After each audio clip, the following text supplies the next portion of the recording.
Hello? Hello po. Hi, good morning. Good morning din po. Good morning. What's your name? Lynn po. Ano pangalan po? Lynn po. Lyn. Aline. Hi, Lynn. Welcome to the Opo. show. Salamat po. Asa ka ngayon? Andito po sa baba ng bahay. Oo nga, saan lugar? Ito naman. Sanggal. Sa ano po? Quezon City po.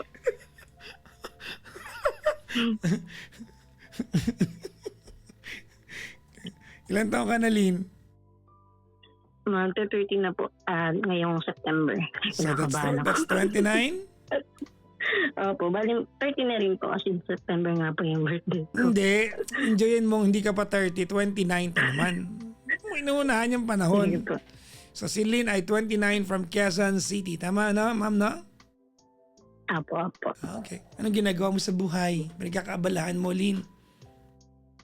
Sa ngayon po, nagtatrabaho po ako as customer service po. Customer service. Work from home. Online. Apo. Okay. Ano Bali, yan? financing company po siya. Ano yan? Ano? Tawag nito? Foreign account or local account? Hindi ba ano lang po, local lang po Local siya. account. Okay. Apo. Okay, Lynn. May asawa ka na. May kinakasama po. May anak na kayo. Opo, bali, 4 na. 4 na. Okay. Ilan taon yung panganay mo? Ano po, 12. 12. So 16 ka nagbuntis, 17 ka ng anak sa unang anak nyo. Ano po, 17 mag-18 po nung nanganak. Bali 17 nga po. Nakabahan kasi. Lumaban ka pa talaga, tama na. Nakabahan ako pagod. Ay, nako. Tama ba ako, Lynn? Opo. Lumaban pa talaga si Lynn. Binilang ko lang naman yung sinabi ko sa 12. Yung pangalawang anak mo? Ano po, 11 na po siya. Magkasunod na magkasunod. Opo, magkasunod po sila. Yung pangatlo? Bali, parang 8 months. Okay po. Yung pangatlo ko po, 8. 8, may agwat. Yung Magna-9 na pang-apat? po. Ano po, 8 months. Oh, okay. Okay. Mhm. Yung 4 ba? Pare-parehas ang tatay, ma'am? Opo. Okay. Nagsiman ba yung mister mo? Nag-abroad ba? Hindi po. Nag-family Papa planning Jack. lang kayo? Hindi rin po. So nalusutan kasi 8 Ano months. lang, ano po siya, calendar method po, nagkamali kami din sa bilang ng menstruation ko, kaya inasundan po din sa pang-apat. Opo. Dalawa na kayo doon. Nagkamali pa kayo ng bilang. Opo. Okay lang. Yung baka blessing naman yan, na? Opo, naniniwala naman po ako. Oo naman, of course. Anong trabaho ni Jowa? Sa ngayon po, umextra lang po siya sa construction. Okay. So ikaw naman ay online account. Opo. Ano problema natin? Hindi ko naman paano sisimulan. Bali, ito po kinakasama ko. Matagal na po kami, bata pa lang po kami nung naging kami po. Bali, 14 ako mag-15 nung naging kami. Tapos po, may nangyari sa amin yun nga nung sa 17 nga po ako, nabuntis nga po ako agad. So, hindi po kami pinagsama nung magulang po namin dahil parehas nga po kami bata pa po. Yung asawa ko kasi, 33 na po siya ngayon. So, 3 taon lang po yung pagitan namin. So, yun po. Okay. At pasaway nga po kami. Kumbaga, nagkikita pa rin po kami sa bahay kahit na ganun nga po yung nangyari. Hanggang sa Ayan, napanganak ko na po yung panganay ko, gano'n lang po yung setup namin. Mhm. Na dito lang po ako sa bahay, tapos ako pumupunta-punta po. Para kayo Tapos yun magjowang po, may anak, parang ganon. opo, parang gano'n nga po kasi nasa magulang pa rin po ako eh. Ano po.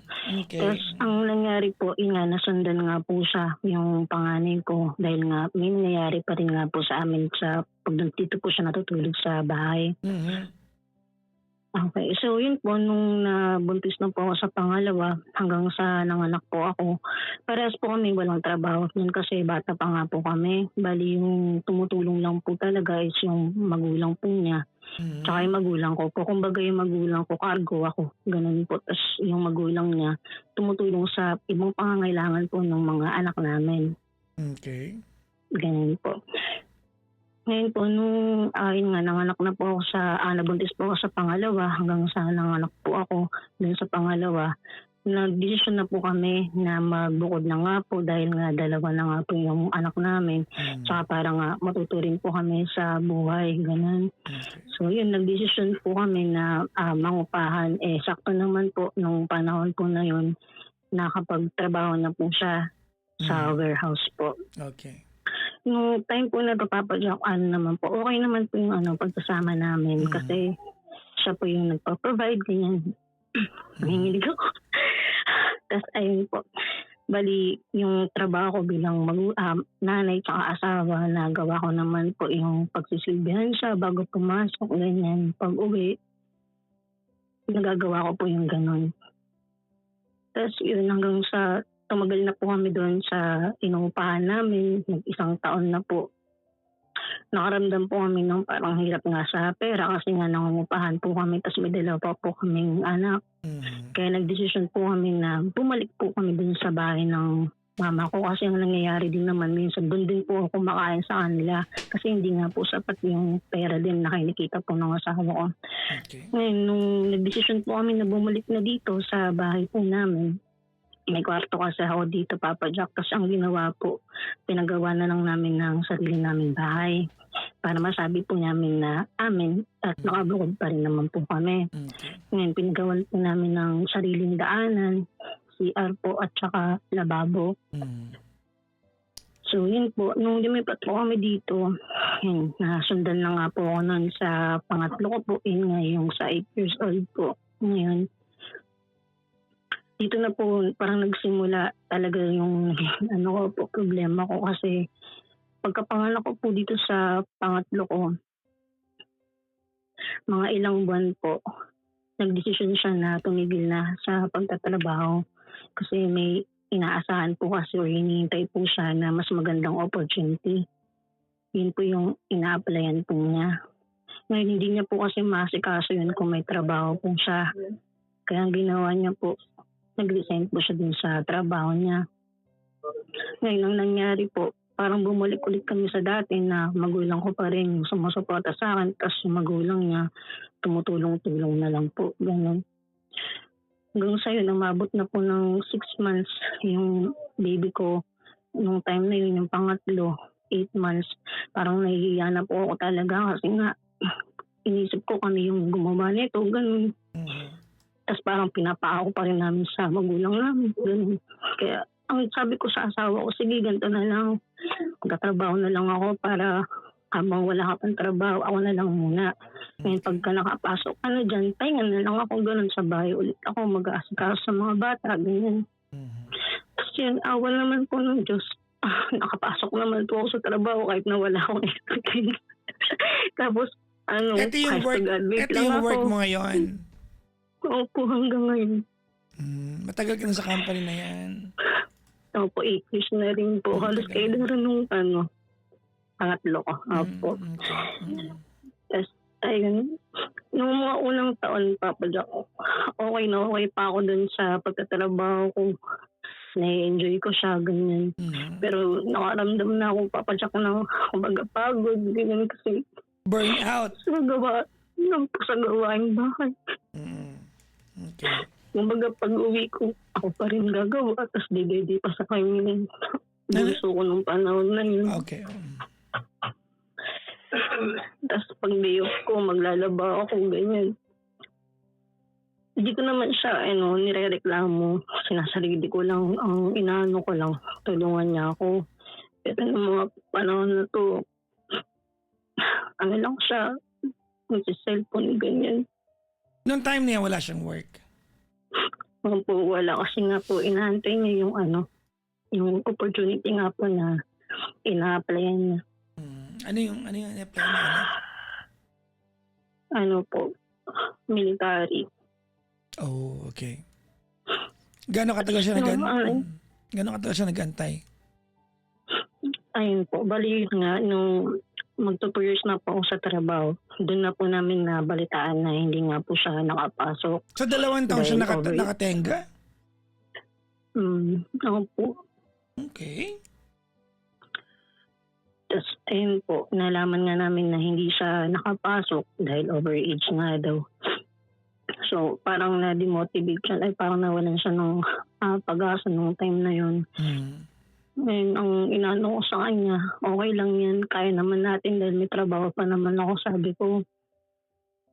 Kaya, para sa akin, pabiyak, kinakaya ko talaga lahat kasi ayoko talaga maging pabigat ulit sa pamilya namin.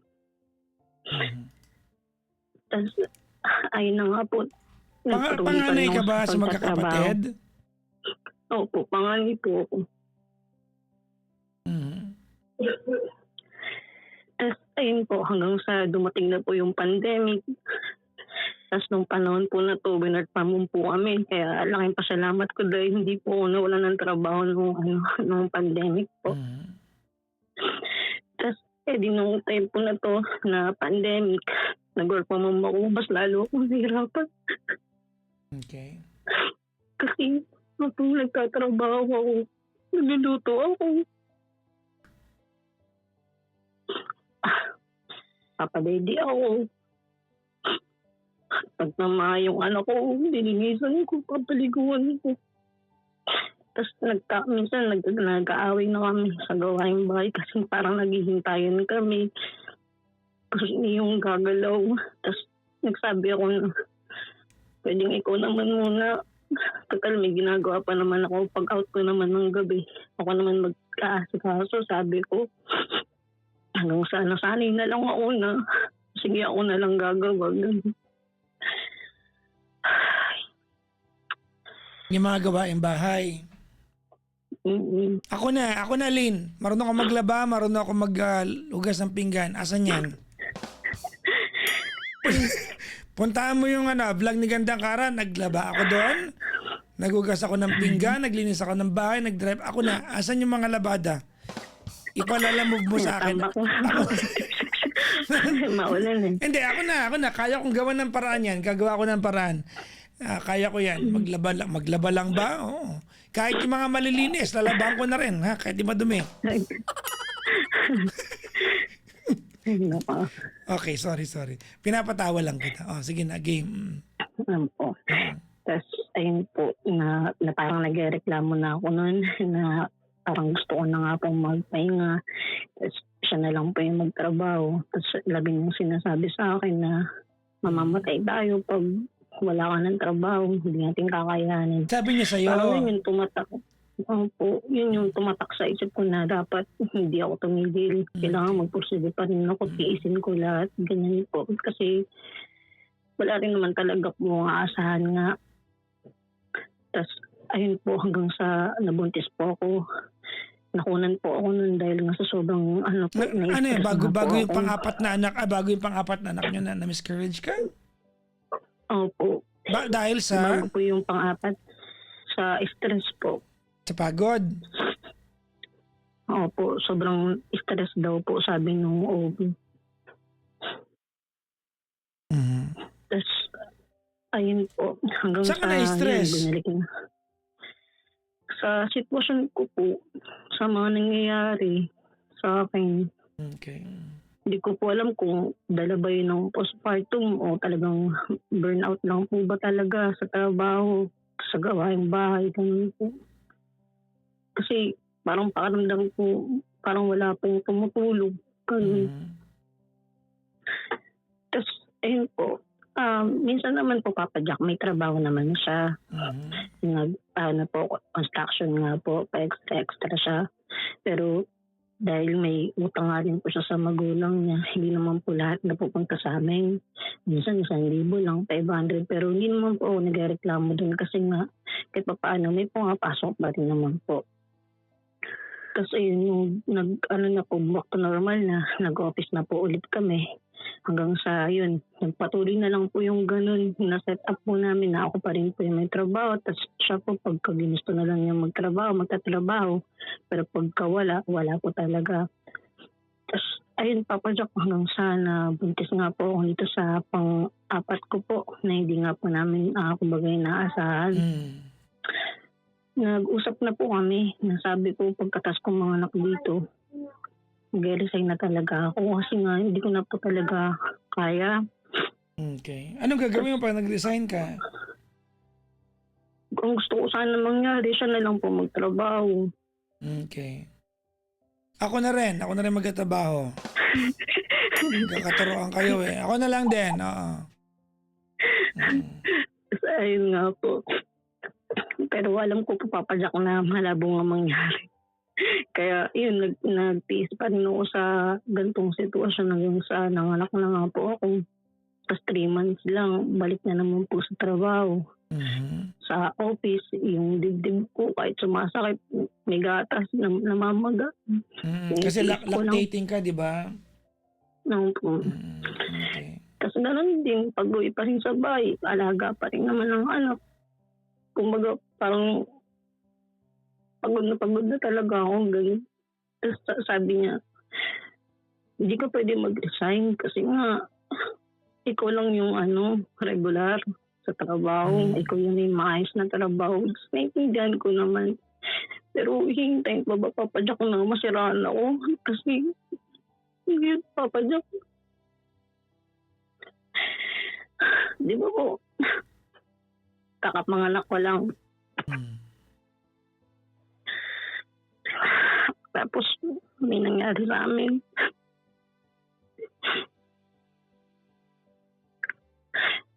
Papa Jack, nandiyan ka pa ba? Nandito ako, no? Nagkakamot nga ako ng tenga eh, hindi Makati eh. Ayun po. Tapos hanggang sa may nangyari sa amin ulit. Kasi nga matagal nga po kami walang contact dahil nakakapanganak ko pa lang po. Pinagbigyan ko naman siyempre. Asawa ko naman po yun, di ba? Kumbaga, obligasyon naman. Ayoko magsabi na ako na lang dyan ha, hindi na ako kasama dyan ha. Yung laba, alaga ng bata, kaya ko yan ha. Yung loot, yung hugas pinggan, okay ako doon, sasaluhin ko po yun ha. Yung pag-contact na yan, kayo na yan ha. Ayoko sumali dyan, game. Tapos ayun po. Back out tayo dyan, back out. May nangyari po sa amin. Tapos nung panahon po na ito, Papa Jack, nakakainom po siya. Tapos ayun, sabi ko, di may nangyari na po. Nung natapos na po kami, nagtataka po ako bakit hindi niya po, alam niya na yung nilabas ganun. Tapos ang sabi niya, asawa naman kita. Sabi niya ganun.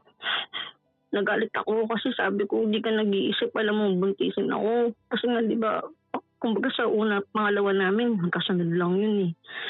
Kumbaga mabilis po talaga ako mabuntis talaga. Sabi ko sa kanya, hindi ka man lang nag-iisip, paano kung mabuntis na naman ako, di ba?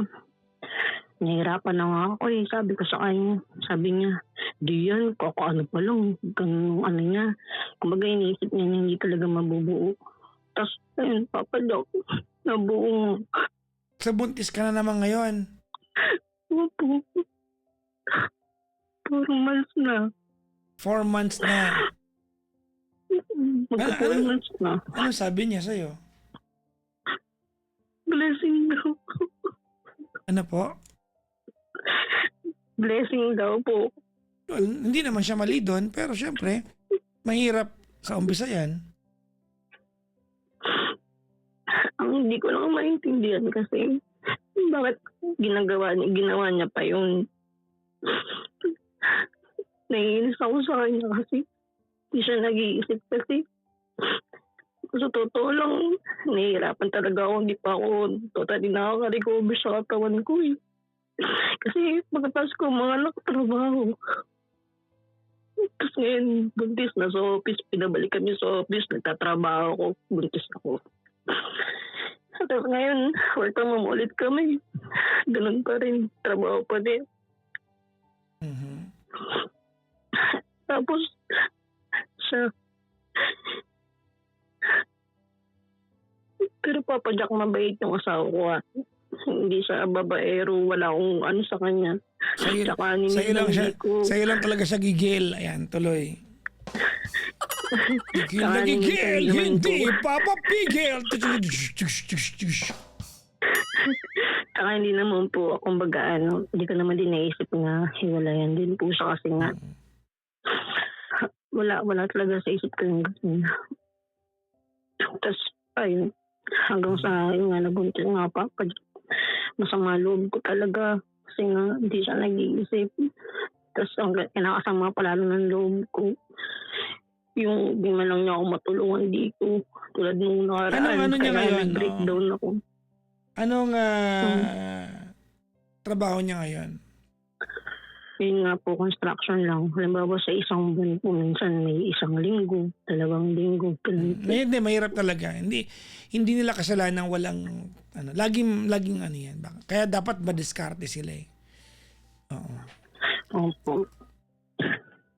Tapos ayun po, itong nakaraan, nagtatrabaho ko dito kasi Papa Jack non-voice kasi ako. Chat yung hawak ko tsaka email. So, nahihirapan ako mag-type pagbuhat ko yung maliit ko. Tapos, yun, sabi ko, kunin na muna niya. Tapos, yun, bigyan lumabas. Tapos, nag-inom dun sa labas. Dun ako parang napuno po. Kasi sabi ko, kailangan kita dito. Mas ano mo pa na mag-inom dyan.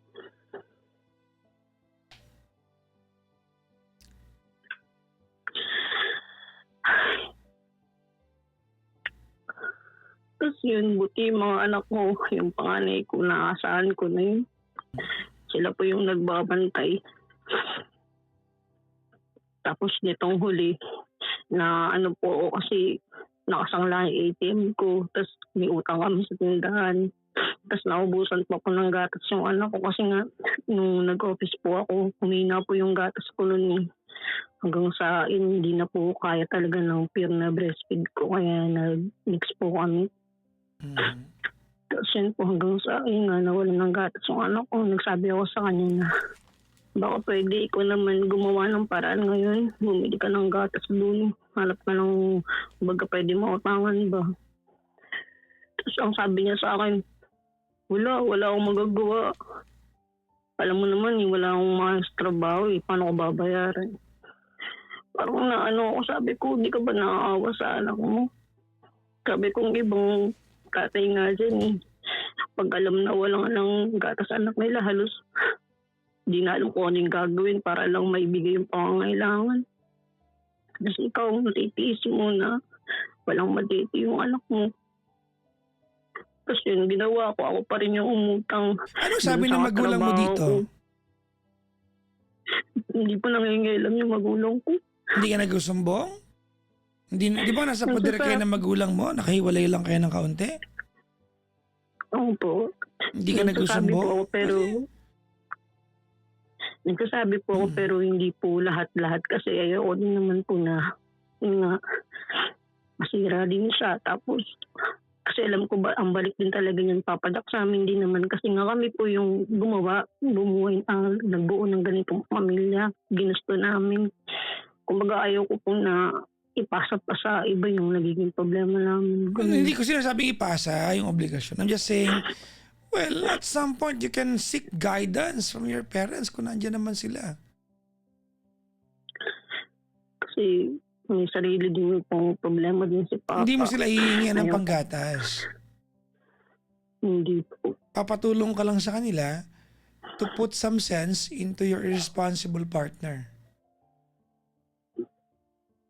Hindi po na ngayon alam si Papa kasi ayaw po niya na masaktan ako eh. Nagigets mo ba yung sinasabi ko? Opo, yung ilalapit po kung ano yung pwedeng gawin. Yeah, guidance lang. mag-asawa. Hindi naman sa anong gawin. Baka pa pwedeng humingi ka ng tulong sa tatay mo na kausapin itong batugan mong jowa. Batugan in a sense that ganito yun, ano? Narinig ko naman, sabi mo sa akin, Papa Jackson, ano naman siya eh. May trabaho naman, di ba, sa construction. Tama? Opo. Okay.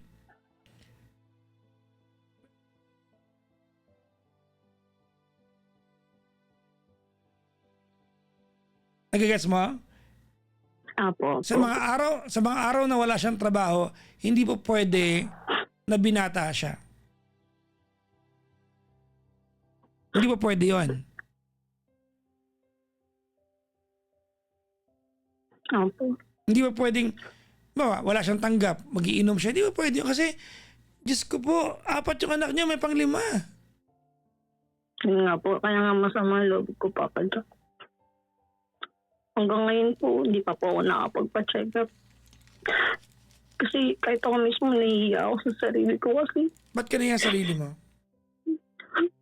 naano ako sa sasabihin ng iba. Hindi, hayaan mo na yung ibang tao. Kaya naman gumawa niyan eh.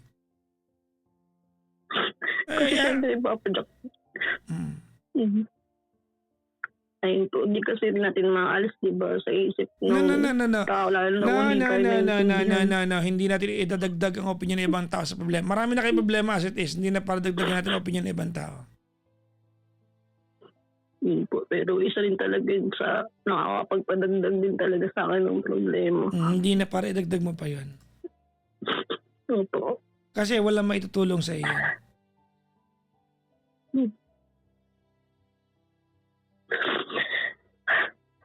Ayun lang, siguro ko kwento ko. Ayoko na napakaan. Ha? Bali, hanggang doon na lang po siguro yung kakwento ko. Ayoko na po ikwento yung iba. So Bali yung- bakit tayo magkausap? Hindi po, bali yung tatanong ko po sana sa inyo. Kung tama ba yung decision ko na mag-resign na lang ba ako o mag-stay pa rin ako. Hindi. I'm sorry. I heard you. Alright? Naiintindihan kita. Na napapagod ka. I get that, no? Okay, ganito, ano? Just to put this in the proper context. Okay, Lynn. Ready ka, Lynn? Okay. Total, narinig ko naman sa'yo na sinabi mo sa akin na yung iisipin ng ibang tao. Tama? Sana inisip mo yung iisipin na magulang mo nang nahubarang ka ng panty nung 16 ka at nabuntis ka nung 17. Total, yun ang iniintindi mo ngayon eh. Lahat ng ito, okay, Lynn, lahat ng ito ay nag-umpisa dahil, para matuto rin yung mga nakaantabay sa atin, dahil ikaw ay pasaway sa magulang. Di ba? Medyo mas madali sana ang buhay. Di ba? Kung mas tama, di ba? Now, total na andyan ka sa pamamahay ninyo na magulang mo, lubos-lubusin mo na. Kausapin mo yung tatay mo. Kausapin mo yung asawa ko. Di ba? Na wag magbuhay binata. Lalaki sa lalaki. Pero kung tanong mo sa akin, Papa Jackson, dapat ba ako mag-resign? Ano gagawin pa nag-resign ka? Para mapilitan siyang magtrabaho? Yun nga po yung iniisip ko. Naiintindihan kita, Lynn. But decisions are different when you're a parent. Iba ang desisyon kapag magulang ka. Yun nga po, Papa Diba? Jack. Kaya iniisip Your ko ba pride, lang. Yung pride mo, kasi pride to eh, nakikipagpaligsahan ka sa kanya eh. Your pride gets in the way of providing better care for mga anak mo. Now, Papa Jackson, paano naman yung asawa ko? Pwede kayo mag-usap, ma'am. No? Total, ikaw nagsabi sa akin na mabait naman siya. Hindi ko alam paano, ba't mo sinabi mabait naman siya? Oo. Total, ikaw naman nagsabi, mag-usap kayong dalawa. No? Alam mo, minsan sa isang relasyon, pag ang haba na ng panahon na magkasama kayo, no? At sa haba ng panahon na yon, you are only dealing with obligations, responsibilities, bills, household chores. Sometimes, you don't get the time to talk and find the common ground emotionally. Maraming problema na maraming mag-asawa to. Because you're so busy sa lahat ng obligasyon na meron kayo sa buhay. Hindi na niya alam na you are suffering emotionally. Kasi, alam mo yung reklamo mo, madaling i-dismiss eh. Pwede ko lang sabihin sa'yo na, nag-anak-anak kayo ng ng 4 magkakaroon ka na ng panlima eh. Ginusto mo naman yan eh, di pangatawan na, madaling i-dismiss na ganun lang yan eh. Diba? Pero, ang totoo niyan, Lynn, hindi naman yung pagod ang problema mo dito eh. Hindi yung pagod. Kaya mo yan. Hindi ako naniniwala hindi mo kaya. Ang totoong problema mo dito, Lynn, ay hindi mo nararamdamang may idea yung asawa mo sa pagod mo. Kasi kung may idea siya kung gaano kakapagod, hindi niya gagawing makipag-inuman sa labas pag alam niyang kaya kanyang pagpahingain. Tama mali? Tama po. Yun ang Pero problema. nasabi ko na yun sa kanya, Papa Jack. Lagi ako nag-open sa kanya na napapagod na talaga ako. Okay. Now, Lynn, ganito. Okay, ganito. May mga lalaki talagang bobo. No? Siguro kasama yung mister mo dyan. Baka nga, no? Baka yung utak niya, yung right hemisphere, baka may amag. Baka siguro gano'n, no? Hindi gano'n nagagamit. When you talk to a guy, but you don't, wag mo siyang daanin sa complain. No? Wag reklamo ang dating. Kasi pag kinausap mo ang lalaki at reklamo ang dating, nagiging defensive ang lalaki. Mm-hmm. Okay? Tapos bobo pa yan. No? Tanga pa mag-isip. Kung wala mapapala dyan. No? When you talk to a guy at complain ang dating nung sinasabi mo, the guy, especially pag di ba, pag hindi gaanong magaling mag-isip, the guy will become defensive. Walang maririnig yan sa'yo maliban sa isave niya ang sarili niya. Try mo lang ito, baka lang makatulong. Na? Pag kinausap mo siya, okay, say it in a way na humihingi ka ng saklolo. Kasi pag gano'n, ang pakiramdam nun, magiging hero siya. Now, in an event na hindi mag-work yan, okay? In an event na hindi mag-work yan, eto extreme to ha. Hingi ka ng tulong sa tatay mo. Okay? Pero yung unang option na binanggit mo, Papa Jack, nagawa ko na po yun. Hingi ka ng tulong sa tatay mo kung ganun. Kung hindi pa rin mag-work, ate, palayasin mo na yan. Pero huwag ka mag-isa. Ayoko din siya paalisin, Papa O Jack. di magtiis ka. Ano pala nireklamo mo? Tiisin mo. Ayaw mo pala eh. O di ba? Kasi baka mas lalo siya magbuhay binata pag galing. Di ba? Tiisin mo. Ayaw pala eh. Wala naman makakasolve nito maliban sa'yo, mama eh. Ikaw lang din naman. Kasi hindi ko makalaran kasi Papa Jack, alam kong hindi na talaga ako okay. Kasi nagkakaroon na po ako ng suicidal thoughts eh. Nagtatali na ako dyan, no? May malapit sa bubong. Tapos, iyak ako. Kasi sabi ko, ano ba itong ginagawa? Buntis ka. You have to think of that. Yun nga po. Tapos nananalangin ako sa Diyos. Inaano ko na parang lumalayo ako. Nawawalan na ako ng tiwala. Sabi ko, humingi ako ng tawad. Kasi nakakaisip ako ng mga ganong bagay. Dala na rin talaga siguro ng sobrang stress nga. Baka nga, Siguro baka nga, hormones din po. Yes, baka nga po. Pero yung kinakaya naman po. Pero hindi ko lang kasi alam kung hanggang kailan ko kayang kayanin eh.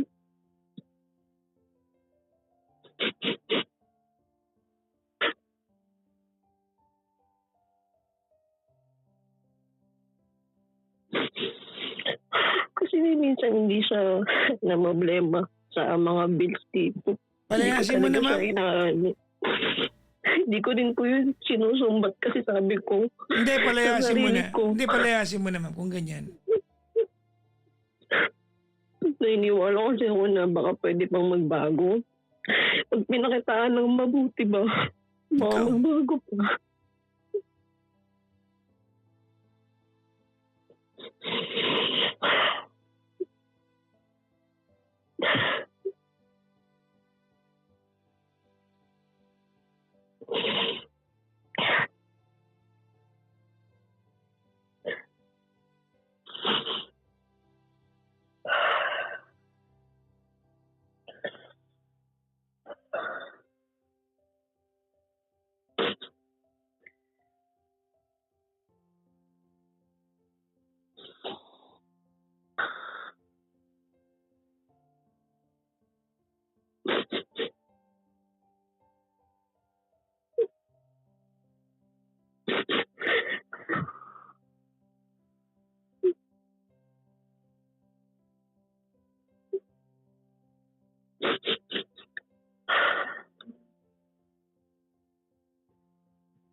Ngayon lang po siguro, Papa Jackson.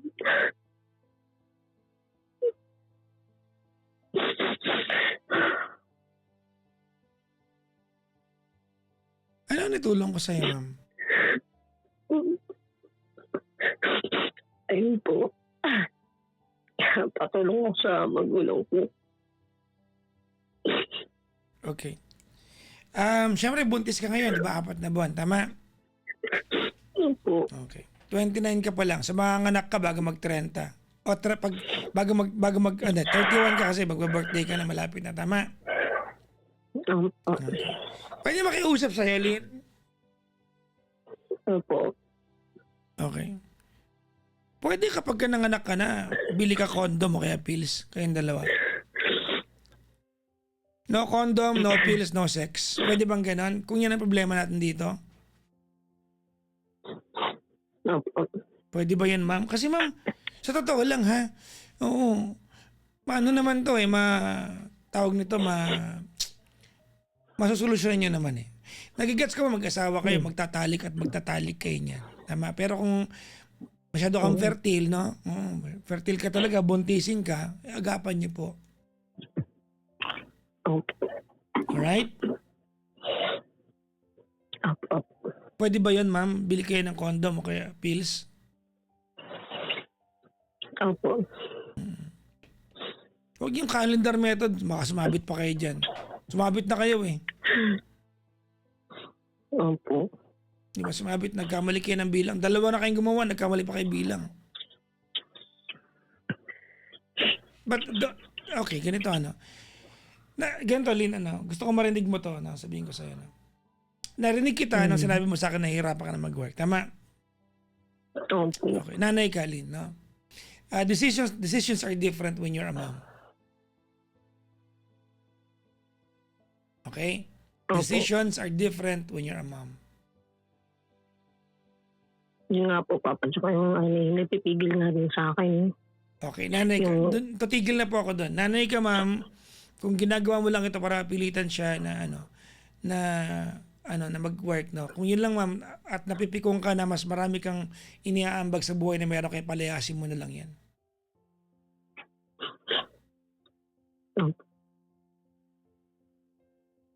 Because it's going to diminish the quality of life that you can provide for your children pag ginawa mo yan. Opo. Sorry, Papa Jackson, nagising na siya. Sige na, bye-bye po. Opo. Salamat po.